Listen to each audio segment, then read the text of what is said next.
사사기 5장. 그날 드보라는 아비노함의 아들 바락과 함께 이렇게 노래 불렀다. 주를 찬양하라. 이스라엘의 지도자들이 용감히 앞장섰고 백성들은 기꺼이 몸을 던져 헌신하였네. 너희 왕들아 들어라. 너희 우두머리들아 내 말을 들어라. 내가 주께 노래를 부르리라. 내가 우리 주 하나님께 이스라엘의 하나님께 노래를 부르리라. 우리 주께서 세일 산악지대에서 나오실 때, 주께서 에돔 들녘에서 우리에게로 나아오실 때 땅의 지축이 흔들리고 하늘에서는 구름이 몰려오더니 비를 쏟았네. 산들도 주 앞에서 흔들리고 저 시내산조차도 이스라엘의 주 하나님 앞에서 몸을 떨었네. 아낫의 아들 삼갈의 시대에도 또 야엘의 시대에도 사람들은 약탈이 두려워 큰 길로 다니지 못했지.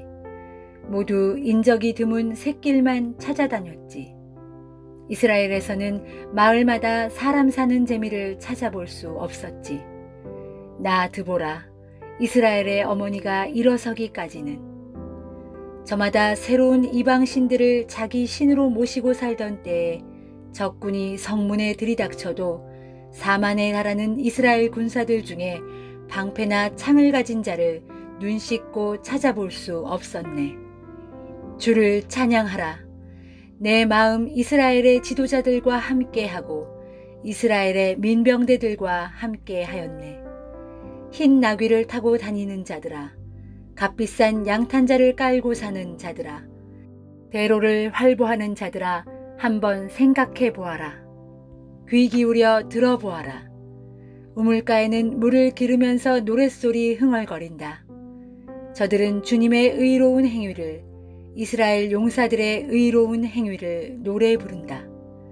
주의 백성들이 성문으로 달려나와 외친다.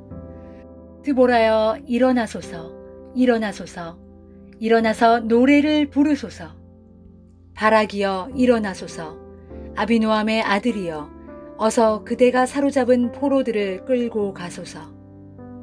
그때 남아있던 이스라엘 사람들도 지도자를 따라 나섰네. 주의 백성이 모두 다 용사되어 나와 함께 싸우러 나섰네.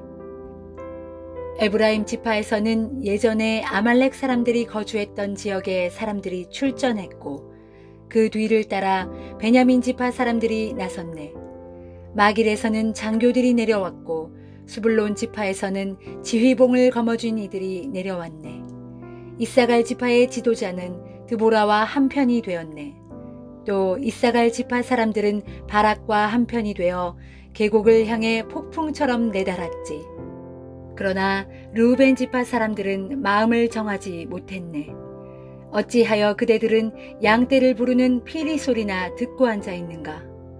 르우벤 지파 사람들은 입씨름만 벌일 뿐 마음의 결정을 내리지 못했네. 길르앗 지파 사람들은 요단강 건너편에서 건너올 생각을 못하고 단 지파 사람들은 배나 타고 다니며 머뭇거리네.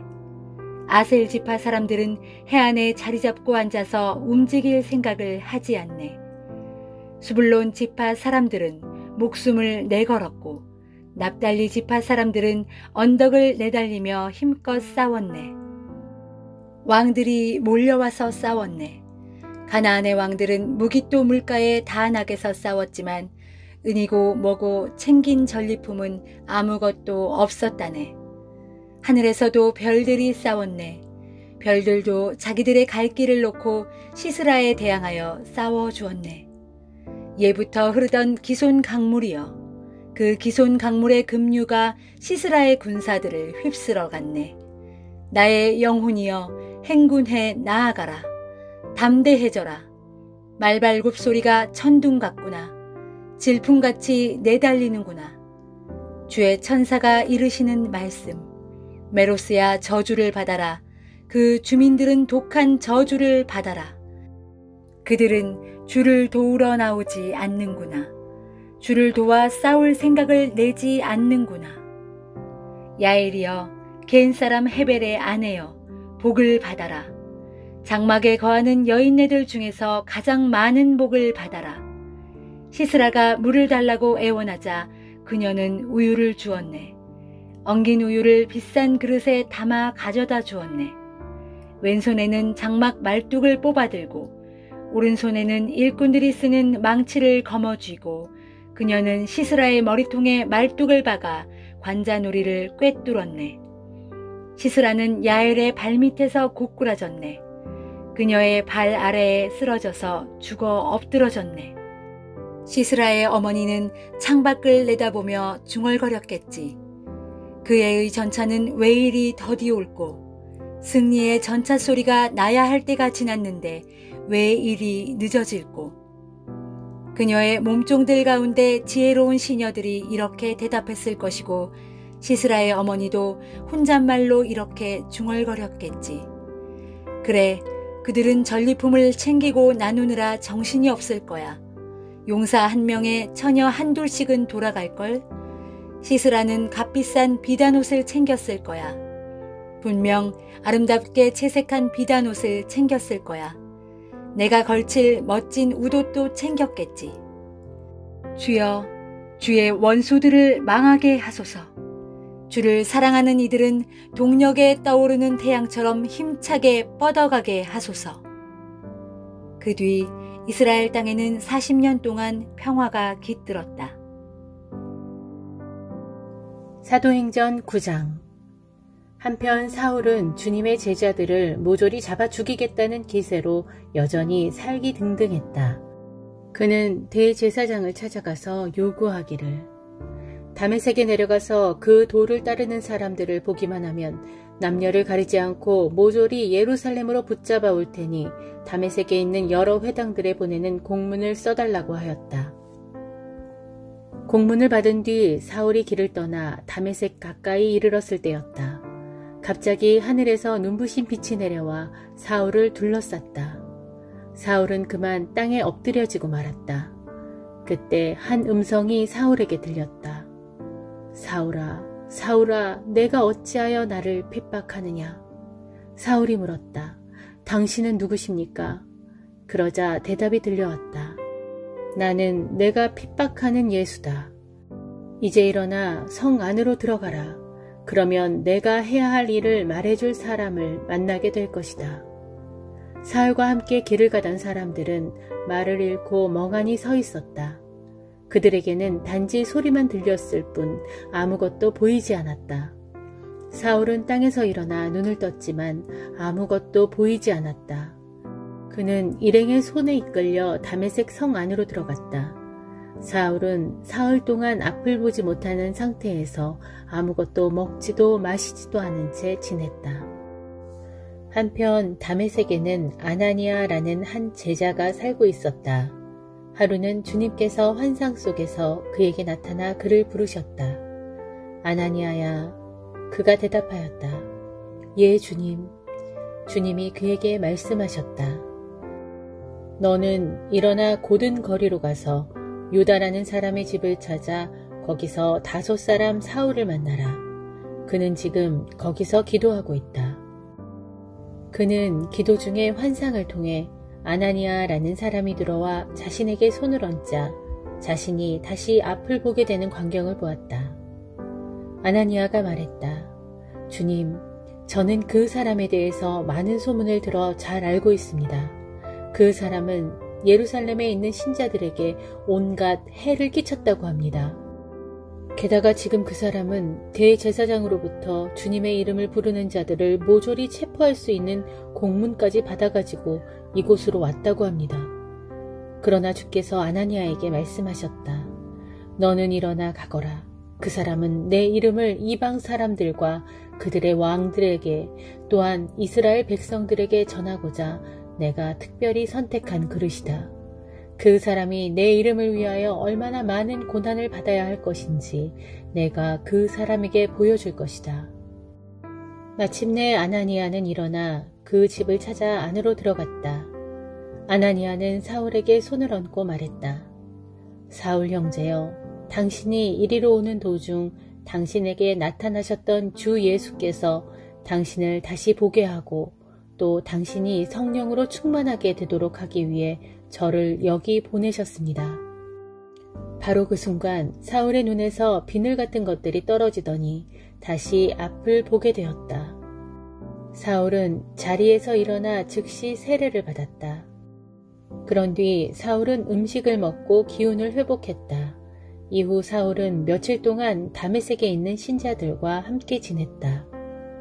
그런 다음 사울은 곧바로 그곳 회당에 가서 예수께서 하나님의 아들이심을 선포하기 시작했다. 사울의 말을 듣는 사람들은 모두 자신들의 귀를 의심했다.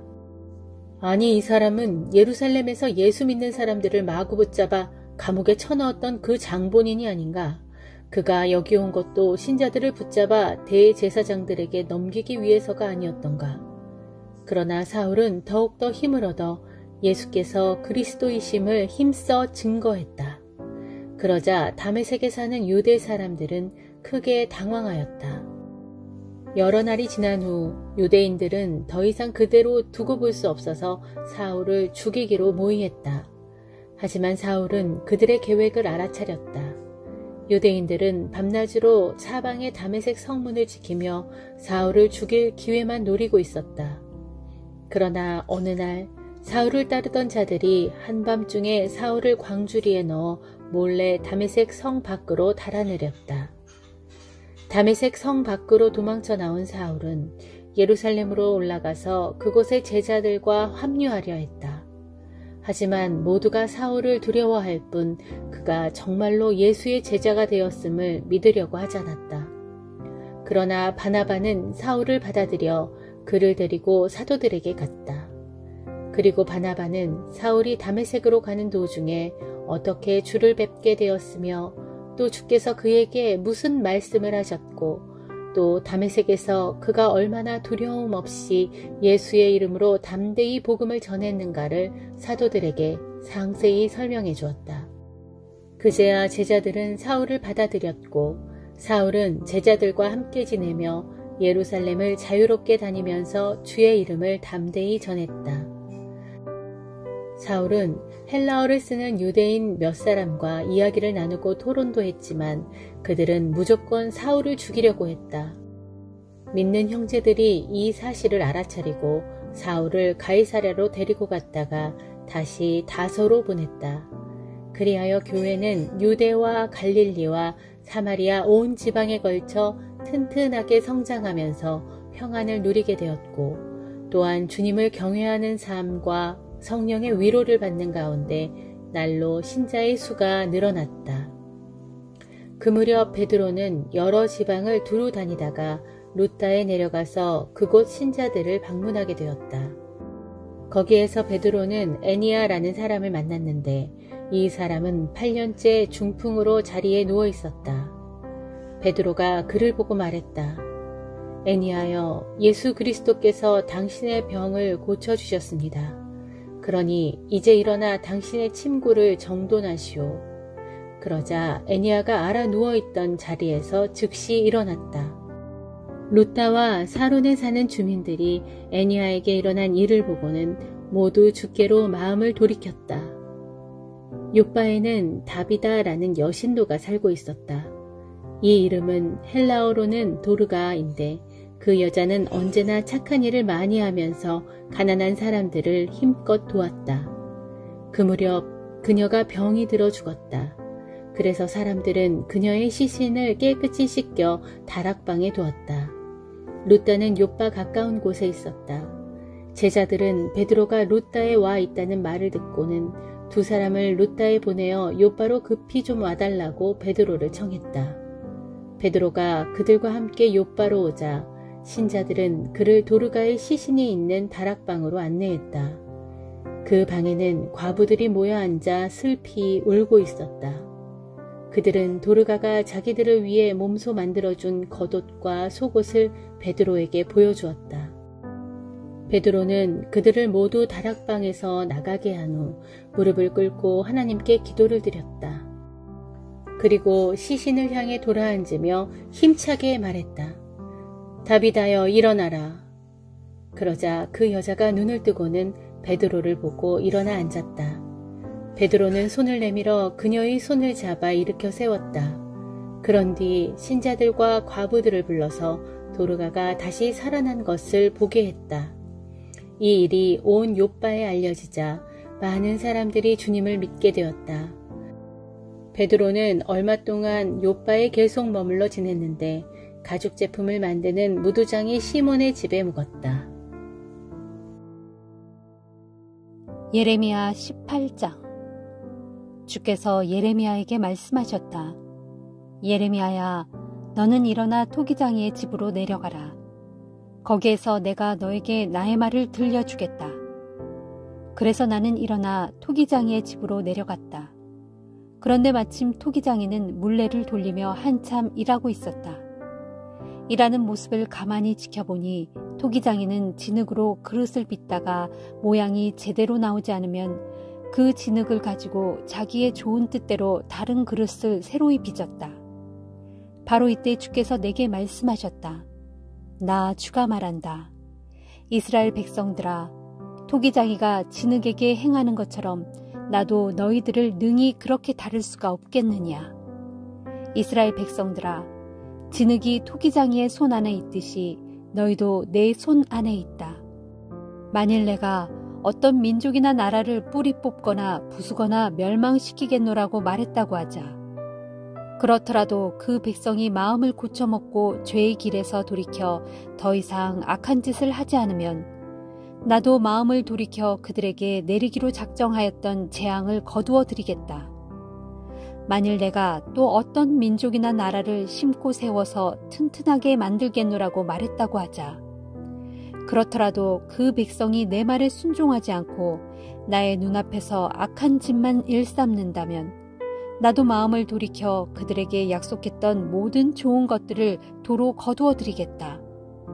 그러므로 너는 이제 유다 백성들과 예루살렘 주민들에게 전하기를 주께서 너희에게 전하신 말씀이다.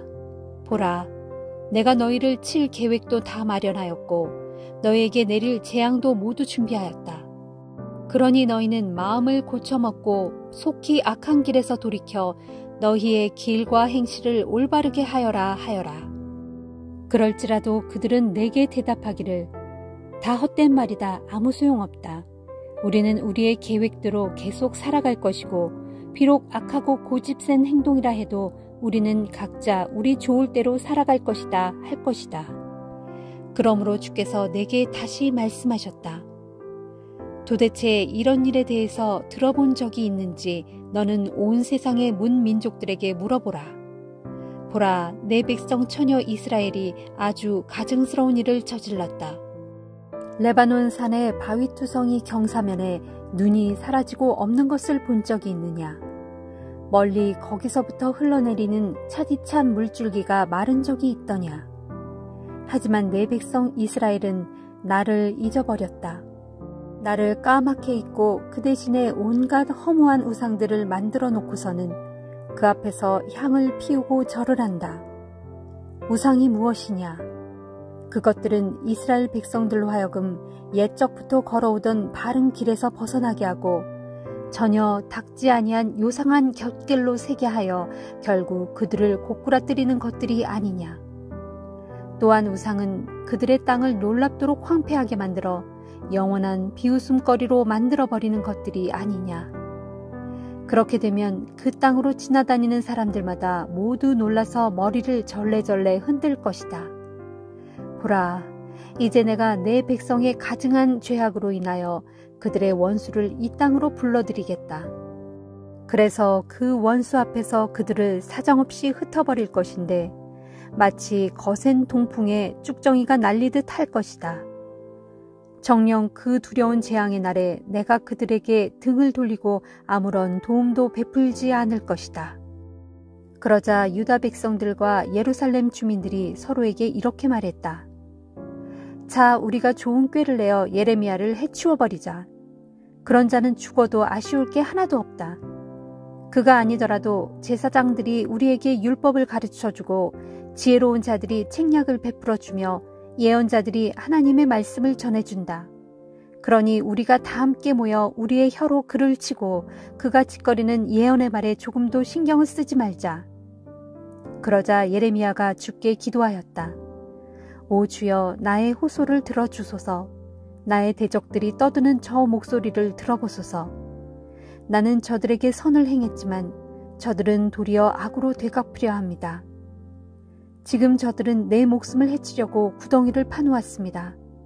그렇지만 나는 저들을 향한 주님의 분노를 돌려놓으려고 애썼고 또한 주님 앞에 서서 저들을 위해 선한 말로 힘껏 변호했습니다. 주여, 이 같은 사실을 기억해 주소서. 그러므로 주여, 저들에게 벌을 내리소서. 저들의 자녀들은 기근으로 굶어 죽게 하시고 저들 자신도 원수의 칼에 넘겨주소서. 저들의 아내들은 남편과 자녀들을 다 잃어 과부들이 되게 하시고 장년들은 질병에 걸려 죽게 하시며 청년들은 전쟁터에 나가 칼에 찔려 죽게 하소서. 약탈하는 군사들로 저들의 각 집안에 갑자기 들이닥치게 하시어 집집마다 사람 죽는다 하는 아우성이 터져나오게 하소서. 그런 까닭은 저들이 나를 죽이려고 구덩이를 깊이 파놓았고 내 발을 올가채려고 올가미를 설치해 놓았기 때문입니다. 그러나 주여, 주께서는 저들이 나를 죽이려고 어떤 계략을 짜놓았는지 다 알고 계십니다. 저들의 죄를 용서하지 마소서. 저들의 허물을 눈감아주지 마시고 저들로 주님 앞에서 거꾸러지게 하소서. 주께서 진노하시는 날에 저들에게 그리 행하셔서 저들로 다 망하게 하소서. 마가복음 4장. 예수께서 다시 갈릴리 호숫가로 나가 사람들을 가르치셨다. 그런데 모여든 사람들이 너무 많아서 예수께서는 호수 위에 배를 띄워놓고 거기 올라가 앉으셨다. 그리고 예수께서는 여러 비유를 들어 천국 복음을 가르치셨다. 잘 들으십시오. 한 농부가 씨를 뿌리러 밭에 나갔습니다. 씨를 뿌리는데 어떤 씨는 길가에 떨어지니 새들이 와서 쪼아 먹었고 어떤 씨는 흙이 얇게 덮인 돌밭에 떨어지니 싹은 곧 나왔지만 흙이 깊지 않아서 해가 뜨자 뿌리도 내리지 못한 채 말라버렸습니다. 또 어떤 씨는 가시덤불 속에 떨어졌는데 가시나무들이 무성하게 자라서 덮어버렸기 때문에 아무 열매를 맺지 못했습니다. 그러나 어떤 씨는 좋은 땅에 떨어지니 싹이 나고 잘 자라서 30배의 열매를 맺었고 어떤 씨는 60배, 어떤 씨는 100배의 열매를 맺었습니다. 자, 들을 귀가 있는 사람은 알아들으십시오. 그 후 예수께서 혼자 계실 때 12 제자와 함께 항상 예수를 따르던 사람들이 예수께 나와 물었다. 그 씨 뿌리는 자의 비유는 무슨 뜻을 갖고 있습니까? 예수께서 그들에게 대답하셨다. 당신들에게는 하나님 나라의 비밀을 아는 것이 허락되었지만 저 바깥의 다른 사람들에게는 모든 것이 비유로만 말해지고 있어. 이것은 그들이 보아도 알지 못하게 하고 들어도 깨닫지 못하게 하여 저들이 돌이켜 용서를 받지 못하게 하시려는 것이요. 그런 다음 예수께서 제자들에게 말씀하셨다. 이 비유를 알아듣지 못하겠느냐? 이렇게 간단한 비유를 이해하지 못한다면 어떻게 다른 비유들을 알아들을 수 있겠느냐? 잘 들어라. 씨를 뿌리는 농부는 하나님의 말씀을 전하는 사람이다. 길가에 뿌려진 씨는 이런 자들을 가리킨다. 즉, 그들은 하나님의 말씀을 듣기는 하지만 곧바로 사탄에게 그 말씀을 빼앗겨버리는 자들이다. 돌밭에 뿌려진 씨는 이런 자들을 가리킨다. 즉, 그들은 처음에 하나님의 말씀을 기쁘게 듣지만 말씀이 그들 속에 깊이 뿌리를 내리지 못하여 말씀 때문에 환난이나 박해를 받으면 곧 걸려 넘어지는 자들을 가리킨다. 가시덤불 속에 뿌려진 씨는 이런 자들을 가리킨다. 즉, 그들은 말씀을 듣긴 하지만 세상살이의 염려와 재물의 유혹, 그리고 그 밖에 다른 여러 가지 욕심들이 그 마음에서 말씀을 막아서 아무런 열매도 맺지 못하는 자들을 가리킨다. 끝으로 좋은 땅에 뿌려진 씨는 이런 자들을 가리킨다. 즉, 그들은 말씀을 듣고 마음속에 잘 받아들여 그 결과로 30배, 60배, 100배의 풍성한 열매를 맺는 자들을 가리킨다. 예수께서 또 제자들에게 말씀하셨다. 사람이 등불을 켜서 그것을 돛박으로 덮어두거나 침상 밑에 두는 사람이 어디에 있겠느냐. 누구든지 등불은 등잔대 위에다 두지 않느냐. 마찬가지로 숨겨둔 것은 드러나게 마련이고 감추어둔 것은 나타나게 마련이다. 들을 귀가 있는 사람은 알아들어라. 예수께서 또 제자들에게 말씀하셨다. 너희는 이 말을 마음에 새겨들어라. 너희가 남에게 헤아려 달아주는 만큼 헤아려 달아 받게 될 뿐만 아니라 거기에다 덤으로 더 헤아려 얻어받게 될 것이다. 그렇다. 누구든지 가진 사람은 더 많이 받을 것이고 갖지 못한 사람은 그 가진 것마저도 빼앗기고 말 것이다.